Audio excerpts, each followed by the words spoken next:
All right, so this video is going to go over, it's going to be part one of your spring final exam review. We're going to cover everything up until waves. So we're going to start here on circular motion. It says use the diagram for numbers 1 through 3. What direction is the car's velocity going, acceleration, and force? Okay, so remember when we were doing circular motion, remember velocity was always tangent to the circle. Okay, so it's always towards that outer edge. So the way I remember this is if you were to stop driving in a circle at that point, which way would you go? Okay, so velocity in this case is going to be pointed, you could say up, you could say north, either one, as long as you know that at this point right here, okay, it's pointed north or up. So if you did it at this point up here, okay, then it would be west or left, whichever one. Now, acceleration and force. So what's keeping an object in circular motion is your centripetal force. Okay, so force is always towards the center. Okay, so that is going to be towards the center. Okay, so no matter where you are in this case, you could also say west or left in this case. I'm just going to say center because that way I always know it's going towards the center. Okay, now acceleration, if you look at the equation, FC equals M times AC. Okay, so that's force and acceleration. If they're going to be in the same equation, they have to be in the same direction.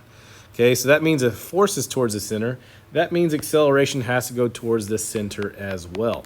Okay, so in this case, velocity was the only one that was towards the tangent or the outside of the circle, and then force and acceleration is towards the inside. All right, number 4, the edge of a fan blade is rotating with a period of 0.17 seconds, so that's big T. Okay, what is the edge of the fan blade's RPM? So we know RPM stands for rotations per minute. So if you want to figure out how much time does it take for one rotation, all you gotta do is T equals, well in this case, we're looking for RPM. So T equals 60 over RPMs. Okay, because 60 because there's 60 seconds in a minute. Okay, RPM is rotations per minute. Now in this case, we know what our time is. So we're trying to figure out how many rotations happen in that minute. So we're going to plug that in our equation. So 0.17 equals 60 over RPM. Remember, you can switch these two. So this is where it should make sense. If you're trying to figure out how many rotations are in a minute, you would take 60 seconds and divide it by the time it takes for one rotation. Okay, so 60 divided by 0.17 gives you an RPM of 352.94. 5, a CD is rotating at 500 RPMs. What is the CD's period? So that means you're looking for big T in this case. We're going to use the same equation. So T equals 60 divided by our RPM, which is 500. And that's going to be 0.12 seconds. So that's how long it takes to do one rotation if you're spinning at 500 RPM. Number 6, a 0.02 kilogram rubber stopper, so there's your mass, is attached to an 87 centimeter length of string. Now this is going to be our radius because we're swinging this around. Now only problem with this radius is it's in centimeters, so divide by 100 to fix that. Okay, swung in a horizontal circle making one revolution in 1.35 seconds. So that is T. Be careful with this. That is not frequency. Frequency is the number of rotations in 1 second. Period is the time it takes for just one rotation. So in this case, it says find the tension in the string. So that means you're looking for centripetal force. So I'm looking for this, FC. Well, I know FC equals M times AC. So do I have enough? Do I have mass? Do I have AC? I do not. So that means I'm going to go back to my equation that had AC. AC equals V squared over R. So do I have velocity? I do not. I do have radius, but I don't have enough to do this. So we're going to go all the way back to the very first circular equation, was V equals 2 pi R over T. So this is actually a good problem because it hits all three equations in one problem. So I'm going to find the velocity. So V equals 2 pi R. So my radius is 0.87. Okay, and my time is 1.35. So I'm going to get a velocity of 4.05 meters per second. Okay, so now I have my velocity, so I can plug in for my acceleration. So acceleration equals 4.05 squared over r, which is 0.87. And that gives you 18.85 meters per second squared. Now I have acceleration, now I have mass, now I can find my force. Okay, so I'm going to do 0.02 times 18.85. And I get a force of 0.38 newtons. Okay, moving on to the next one. Phil puts his favorite Justin Bieber disc in his CD player, but if it spins with a frequency of 1750 RPMs, What is the period? So we're going to use that same equation, T equals 60 over RPMs. So T equals 60 divided by 1750. That means it takes 0.034 seconds. Okay, next one, this is more conceptual. I'm going to use some numbers here to kind of help, though, is we're trying to figure out is if radius goes up or velocity goes up, what happens? Okay, so typically whenever radius goes up, if you make this value bigger, okay, we're going to see how does it affect acceleration. Well, if I'm going to divide by a bigger number, it should make my centripetal acceleration smaller because I'm making my circle bigger. Now, if I were to increase something like velocity, okay, velocity is a higher number on top, so that would give me a higher acceleration. Okay, so we're going to look at what the relationship would be. So the way I like to do this is let's just use ones to start. So if you want to figure out mathematically how would this work, okay, we know that 1 equals 1 squared over 1. Okay, so this is one of the ways I do it, so you can see mathematically how we get our answer. So all ones, okay, so that's way, if I want to figure out what we need to do next, we can just pick one of those things and change it. So at number 8, it says radius doubles. Okay, so now it's going to be AC. We don't know what it's going to be now. We don't know if it's going to be 1. AC equals, I didn't change velocity, so we're still leaving that as 1, so 1 squared. But now my radius doubles. So instead of 1 on bottom, now it's going to be 2. So 1 squared is 1, divided by 2, that makes 0.5. So basically what that shows me is that if radius goes up by 2, that means my acceleration is going to go down by a half. Okay, so that's just a numerical way to show it. So we'll do the same thing for 9. So go back to 1 equals 1 squared over 1. Now my velocity halves. Okay, so AC, we don't know what it's going to be. Now my velocity on top is 0.5 squared. And then radius is back to 1. Okay, so we're not changing both of them. Okay, in this case, number 9, we're just changing velocity, so we put radius back to 1. Now, 0.5 squared divided by 1 is going to give you 0.25. Okay, so that means if velocity goes down by 2, since velocity is squared, that's why you go up by a factor of 2. So now your acceleration actually goes down by a factor of 4. Okay, so watch out for that squared. So that's just kind of a way you can see how that relationship works. Now, impulse momentum. Impulse is the total change in an object's momentum. Okay, number 2. A golf club exerts a force of 45 newtons. There's force. On a golf ball for 0.10 seconds, there's time. What is the impulse on that club? So impulse J equals F times T. Okay, so I have force, I have time, just got to plug it in. So 45 times 0.10 gives me 4.5 newtons times seconds. So that is your impulse right there. Now, impulse can also equal momentum, which is P. Okay, so that's just, we'll talk about that a little bit more. So momentum and impulse are the same thing. So if I ask for what would the momentum be, it'd be the exact same answer. 3, a 2.5 kilogram ball strikes a wall with a velocity of 8.5 meters per second to the left. Just pay attention to directions here. So we have a mass, we have a velocity. We could be VI, okay, it could be VF. The ball bounces off with a velocity of 7.5 meters per second to the right. So that means 8.5 is my VI. Okay, 7.5 is my VF, and it's to the right. So as long as you make one of these negatives, it doesn't matter. You can make the first one negative if you want to. Okay, as long as if I have conflicting directions, one of those has to be negative. So I always make my second one negative. So I'm going to say that's negative 7.5. If the ball is in contact with the wall for 0.25 seconds, there's time. How much force is exerted? So we are looking for force. Okay, so we know that force, we know impulse, momentum are the same thing. So J equals P. Okay, so we're just going to plug in what those each equations would be and set them equal to each other. So J is normally equal to F times T, which would also equal to momentum, which is mass times change in velocity. Okay, so all we do is just set those equal to each other. Okay, so force I don't know, so I'm going to leave it as F. T is 0.25 equals mass 2.5. Okay, your VF is negative 7.5 minus your VI, which is 8.5. Okay, and you get a stopping force of negative 160 newtons.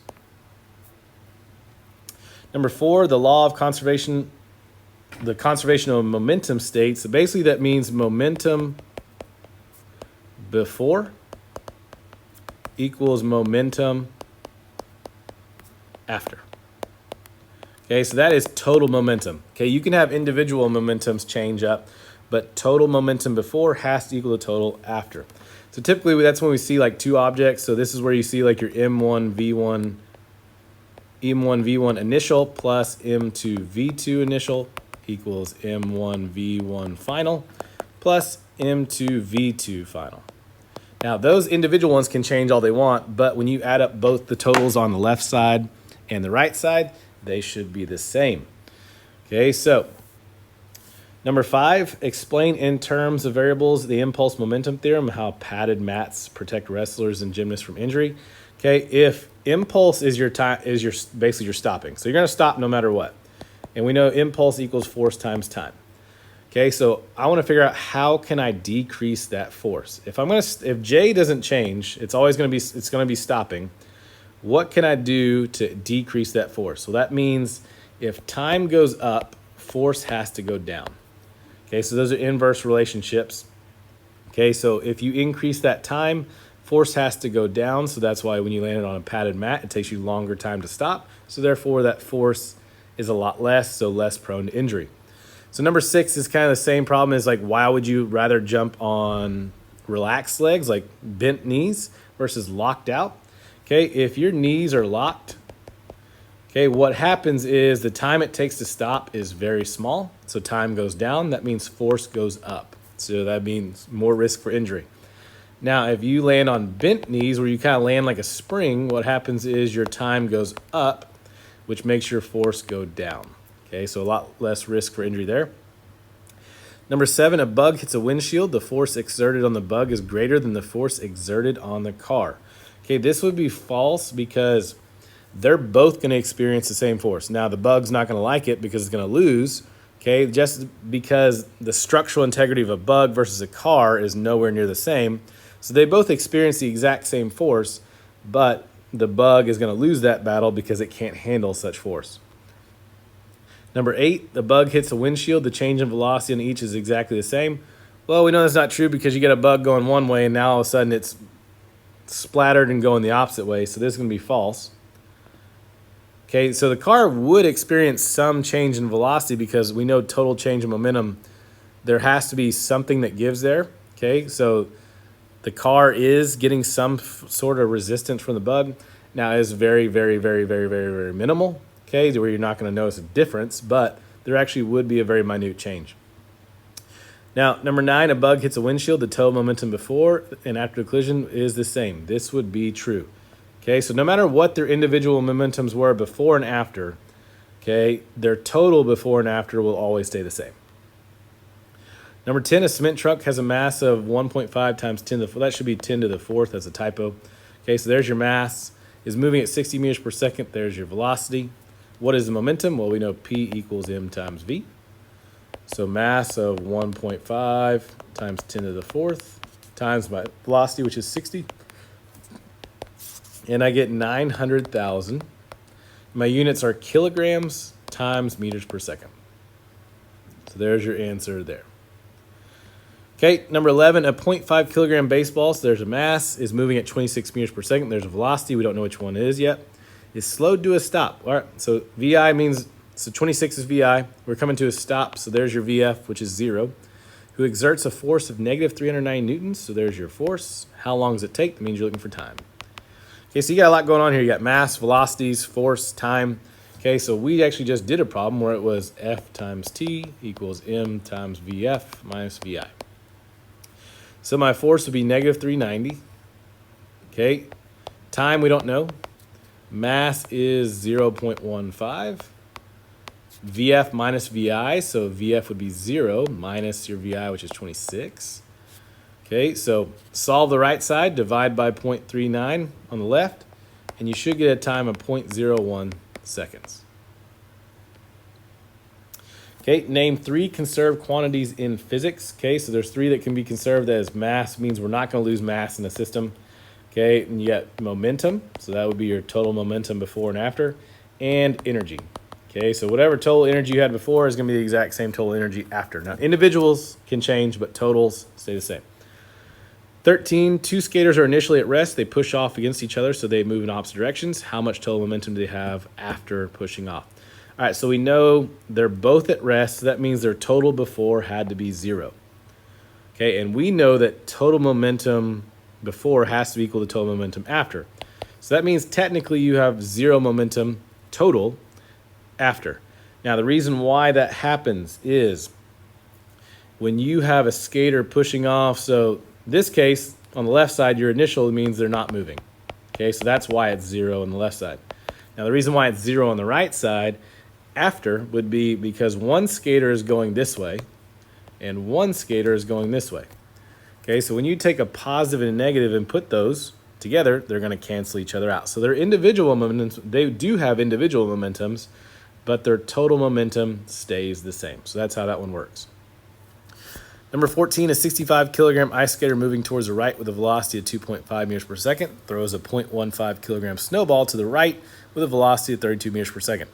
What is the velocity of the ice skater after throwing the snowball? So this is a variation of, so remember you have, I'm going to write it up here. You had M1 V1 initial plus M2 V2 initial equals M1 V1 final plus M2 V2 final. Now that is if they're separate in the beginning and separate in the end. In this case, you had a skater who was skating with the snowball, so they were together in the beginning. So that means what I have to do is I have to combine these into one mass and one velocity. And then they separate in the end, so they're separate. And so we don't have to do anything to that right side. So it's going to be mass total to begin with. So 65 plus 0.15. So that means the mass of the skater and the snowball. And they're both originally moving to the right at 2.5 meters per second. So they both have the same velocity, 2.5. Now they throw it. He throws it. Now they separate. So now 65 kilogram skater is off on his own.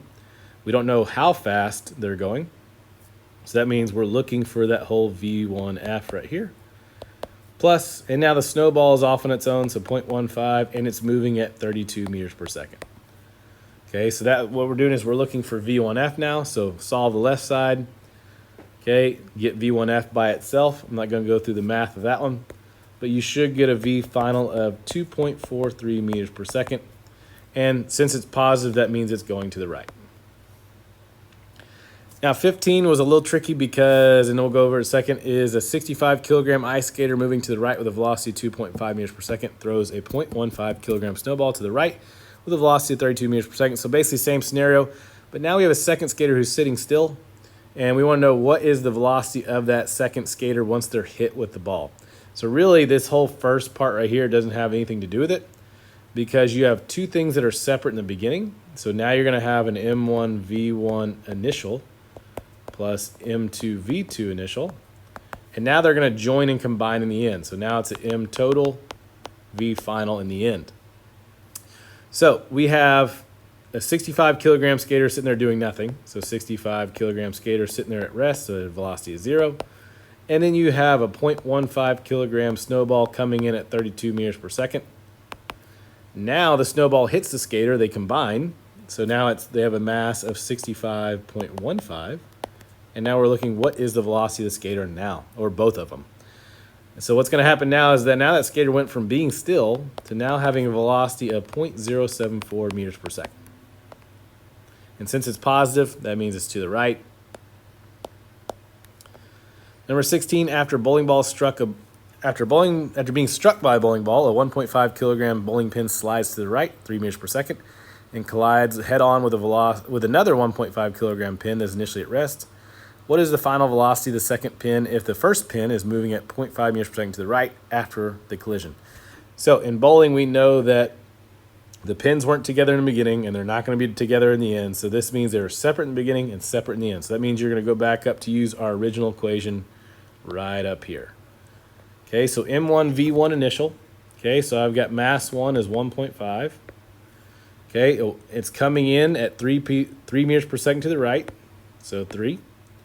Plus, just pay attention to direction. If they say left at any point, that means you got to make that negative. Now you have another 1.5 kilogram pin that's at rest, so that means 1.5 at 0. They hit, and now they go their own separate ways. So it says, what is the final velocity of the second pin if the first pin is now moving to the right at 0.5 meters per second? So M1 is still 1.5, but now it's moving at 0.5 instead of 3. Plus, now I want to know what is the velocity of this second pin here. Okay, so solve for VF, and you would get 2.5 meters per second. And that, since it's positive, that means it's going right. 17, it's a 10 kilogram or 10 gram bullet. Okay, I can't have grams, so 10 divided by 1,000 is going to give you 0.01 kilograms. Okay, is fired with a speed of 1,000 meters per second. Okay, so there's your velocity from a freely hanging gun, 2.0 kilogram gun. What is the recoil velocity? So this is where they're separate in the beginning. I mean, they're together in the beginning. Okay, gun and bullet are one, and then they separate. Okay, so their total mass would be 2.01 kilograms. Now, before the gun fires, it's doing nothing, so that whole left velocity is 0. So the whole left side is 0. Then they separate. Okay, so the gun is 2 kilograms, and we don't know what the velocity of the gun is, so that's going to leave us VF. And then I have the bullet, which is 0.01 kilograms, is now moving at 1,000 meters per second. So we're trying to figure out what is the new velocity of that gun. Okay, so if you solve this, you should get a final velocity of -5 meters per second, which should make sense because the bullet's going one way and the gun's going the other. Okay, so that means this is going to the left or -5 meters per second.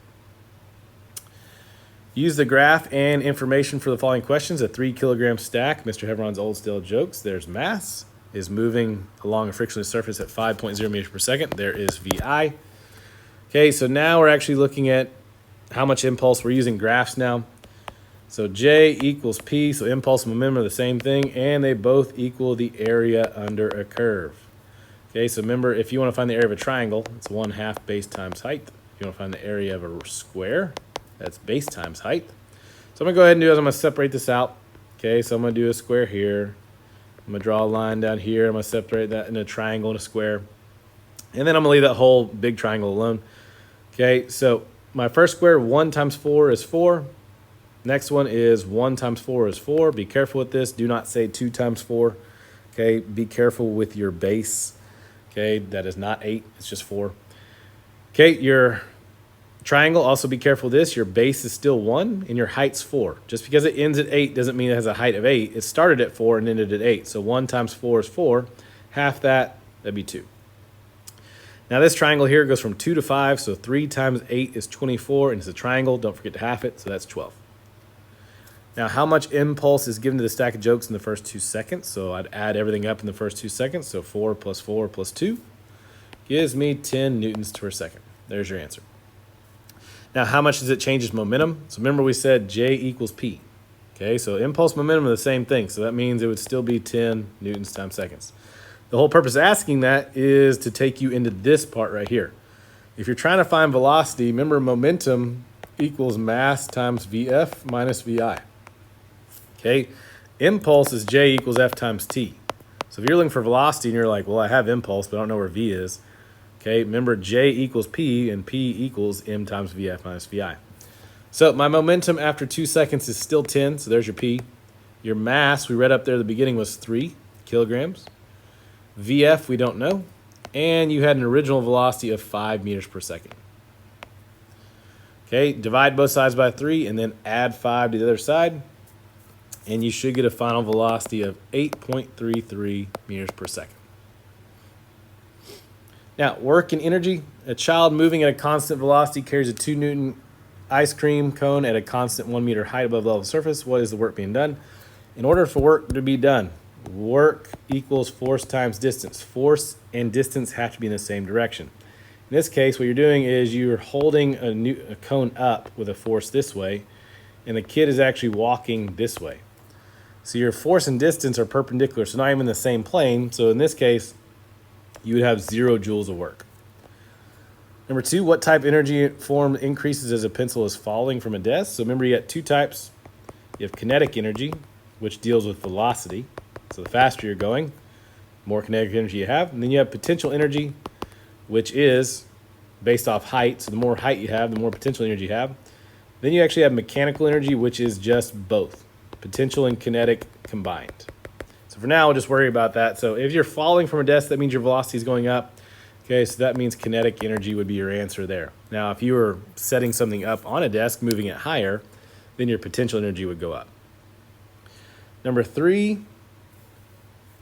what type of energy form stays the same as the pencil falls from the desk? So remember we said as it's falling, KE goes up, which means PE goes down. But regardless, mechanical energy stays the same. Okay, that means the total energy, I'm just going to write this, mechanical energy equals total energy. So your total before always has to be the same as the total after. So PE and KE can change all they want, but mechanical energy stays the same. What is the kinetic energy of 135 kilogram baseball? So I'm going to divide that by 1,000 to go ahead and fix that. So there's your mass. And your velocity is 40 meters per second. So my equation, KE equals 1/2 mv squared. So 1/2, your mass is 0.135. My velocity is 40, and that's squared. Okay, so just solve for that, and you should get 108 joules. Okay, divine kinetic energy. Okay, it is energy due to an object's motion. Faster you're going, more kinetic energy you have. Now, potential energy is due to your position or your height. The higher you are, the more potential you have. Now, power is basically how fast you get work done, so it is the rate of doing work. And our equation for that was power equals work divided by time. And then define work.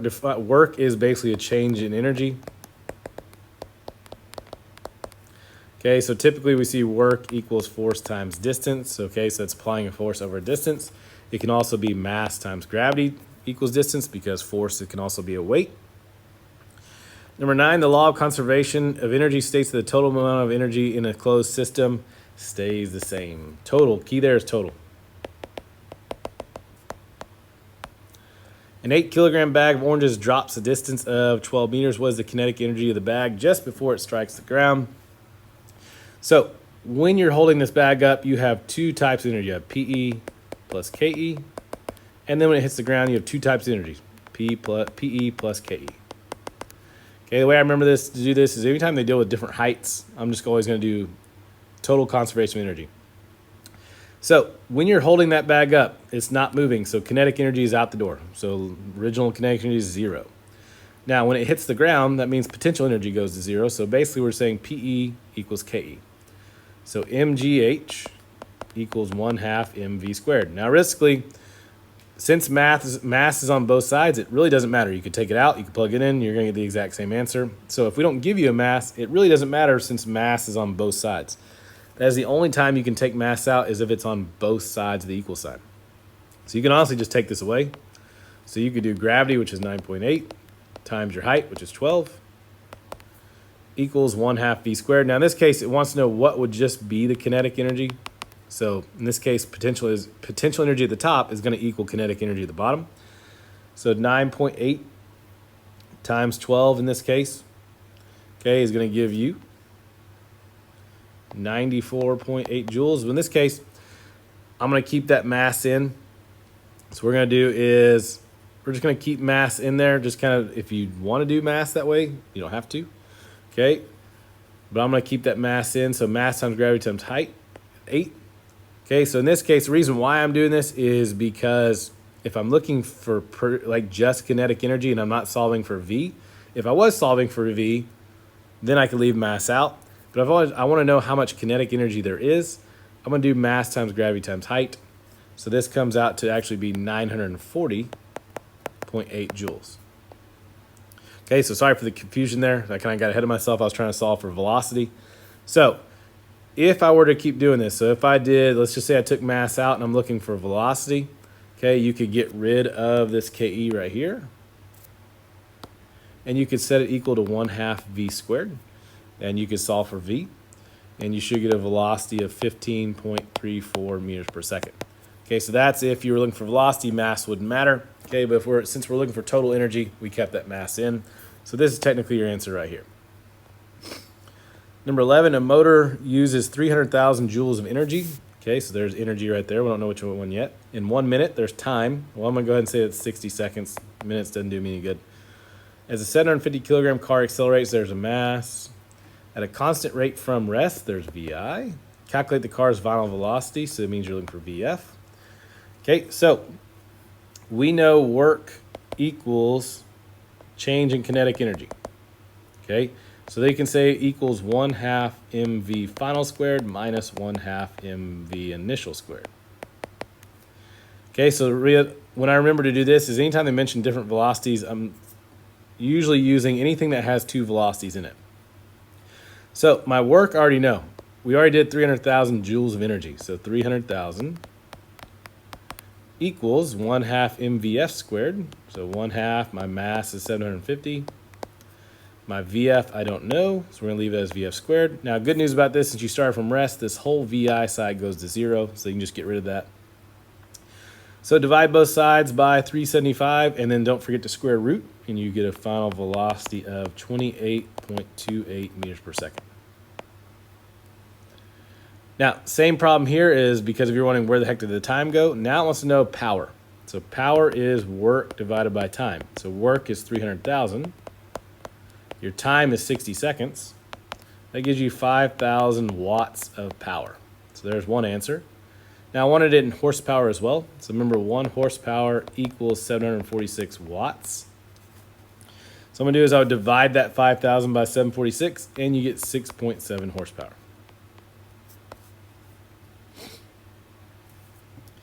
Okay, 13.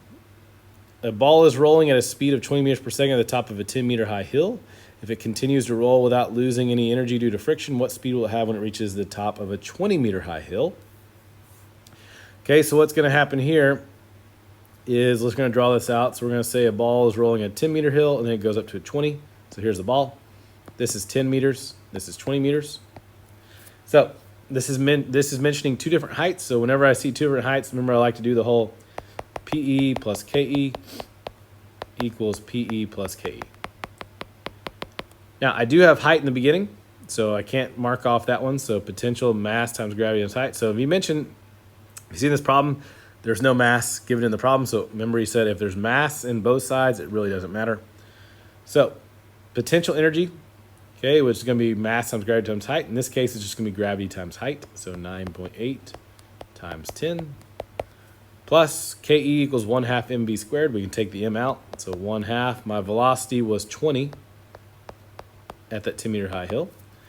Now you got a new hill, 20 meters high, so it's still gravity, 9.8, times my new height, which is 20, plus my kinetic energy is 1/2, and I don't know what V is, so that's what we're looking for, so 1/2 V squared. So you should get a velocity of 14.28 meters per second at the top of that hill, which should make sense. If you lost energy due to going up a higher hill, your velocity is not going to be the same as it was before. Number 14, a rifle can shoot a 5-gram bullet at a speed of 965 meters per second. So I have a mass. Go ahead and divide that by 1,000 since it can't have grams.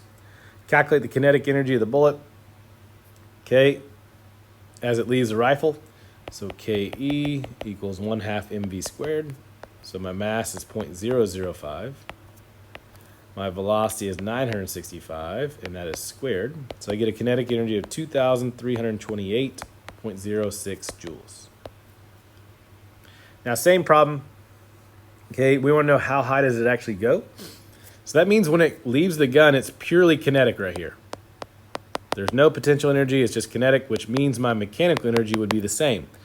So when I reach the top, when I go all the way to the top, that means all I have is potential energy, in that case, which would also equal mechanical energy. So that means that 2,328.06 would be the exact same energy that I have at the top as well. So my answer would just be 2,328.06 joules. Number 16, a rifle can shoot a 5-gram bullet at a speed of, so same problem here. So now it says find the maximum height. So PE equals MGH. Okay, so 2,328.06 equals mass, 0.005, times gravity, which is 9.8, times height. Now, the reason why this number's off is because that's too small of a mass. So I know it doesn't make sense, but your answer would be 47,000 511.43 meters. The reason why that is because you've got a really high velocity and a really small bullet, which isn't typical. But that's how you do the math. 17, a boy throws a baseball up in the air. The ball reaches a max height of 37 meters. Calculate the impact velocity reaches the ground. So PE plus KE equals PE plus KE. So when it reaches the top, it has 0 kinetic energy. And when it reaches the ground, it has 0 potential energy. So it doesn't mention mass, so mgh equals 1/2 mv squared. So in this case, mass wouldn't matter. So gravity would be 9.8. My height is 37 meters equals 1/2 v squared. So just solve for v, and you get 26.93 meters per second. 18, the height to which a 50 kilogram object must be lifted to increase its potential energy by 5,000 joules. So that means this is my PE. I have my mass, so we're looking for height. So PE is 5,000. Oops. Equals my mass, which is 50, times gravity, which is 9.8, and my height, I don't know. So my height would be 10.2 meters.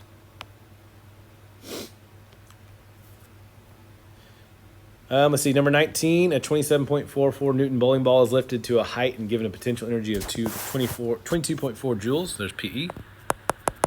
That means its height would be what? So in this case, I have newtons, so that's not mass. That's actually mass times gravity. Okay, so remember, potential energy equals mass times gravity times height. In this case, mass times gravity is also a force, which equals force times distance. So all I gotta do is take that 27.44, multiply it by your height, which we don't know. That's what we're looking for. And our potential energy was 22.4. So divide both sides and you get a height of 0.82 meters. If a 10 kilogram box is lifted up 2 meters in 2 seconds, how much power is exerted? So power is work divided by time. So I don't know how much work we did. So remember, work equals mass times gravity times distance. So my mass is 10, gravity is 9.8, my distance is 2, and I can go ahead and divide that by 2 seconds, okay, to go ahead and get my power. And you get 98 watts. Okay, what constant force is required to stop a 5,298.42 kilogram car? It's very specific. There's a mass. You're looking for force. Okay, at a velocity of 3.6, so you're coming to a stop, so VF is 0. Your VI is 3.6. And a distance of 86.4 meters. Okay, so you got a lot going on there. You got force, distance, velocities, mass. Okay, so we know work is equal to energy, which force times distance equals work. We also know work equals change in kinetic energy, 1/2 mv final squared minus 1/2 mv initial squared. Okay, that's about as big an equation as you're going to get. So my force, I don't know.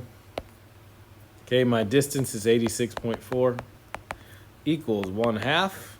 Okay, now you're coming to a stop, so I can go ahead and do is I'm going to save myself some time. You're coming to a stop, so this whole thing's 0. So 0 minus 1/2 my mass, which is 5,298.42. And my original velocity was 3.6, and that's squared. So solve for F, and you get negative 397.38 newtons. Now, a car is traveling at 65 kilometers per hour, is brought to a rest in 75 meters. Assume that the same conditions hold for each case. What would be the stopping distance for a speed of 130? So what happens is, you notice, is my velocity went up by 2. Okay, so remember we talked about kinetic energy is basically how much energy you built. So 1/2 mv squared. Okay, the more energy you have, the more it's going to take you to stop. So if my velocity right here goes up by 2, okay, what's this going to do is, since that velocity is squared, that means your kinetic energy is going to go up by 4, which means it's going to take a distance 4 times as long to stop that car.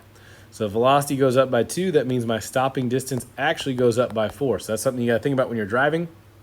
The faster you're going, the longer it takes you to stop by an exponential matter. So my distance is going to be 4 times, so 75 times 4 is actually going to be 300 meters now. Okay, graphs. So we still have our mass, so it's basically the same graph here. Our mass is 3 kilograms, our VI is 5. Now we're looking at force times distance, so this is a work graph. So work equals the area under the graph. So I'm going to go ahead and solve my area. So 1 times 4 is 4. Okay, I'm going to do a triangle and a square here. So 1 times 4 is 4. 1 times 4 is 4. Half that's 2. And then 2 to 5 is 3. 3 times 8 is 24. Half that's 12. Okay, so that's how I found the areas for that part. So how much work is done in the first 2 meters? So I add up everything in the first 2 meters. So 4 plus 4 plus 2 gives me 10 joules of work. Now, what is the change in kinetic energy? So remember, work equals change in kinetic energy. So they're both the same thing. So that means there's going to be 10 joules of kinetic energy happening in that first 2 meters. So what is the final velocity? Well, we know KE equals 1/2 mv final squared minus 1/2 mv initial squared. So I already know my KE is 10. Okay, my VF I don't know, so 1/2 my mass was 3. My VF I don't know, minus 1/2 my mass was 3, and my initial velocity was 5, and that's squared. So solve for VF, and you get 5.63 meters per second. Now, number 26, you're going to do the same thing. We want to find out what is the final velocity at 5 meters. So that means you got to add up the whole area now, because your whole kinetic energy has to be equal to that.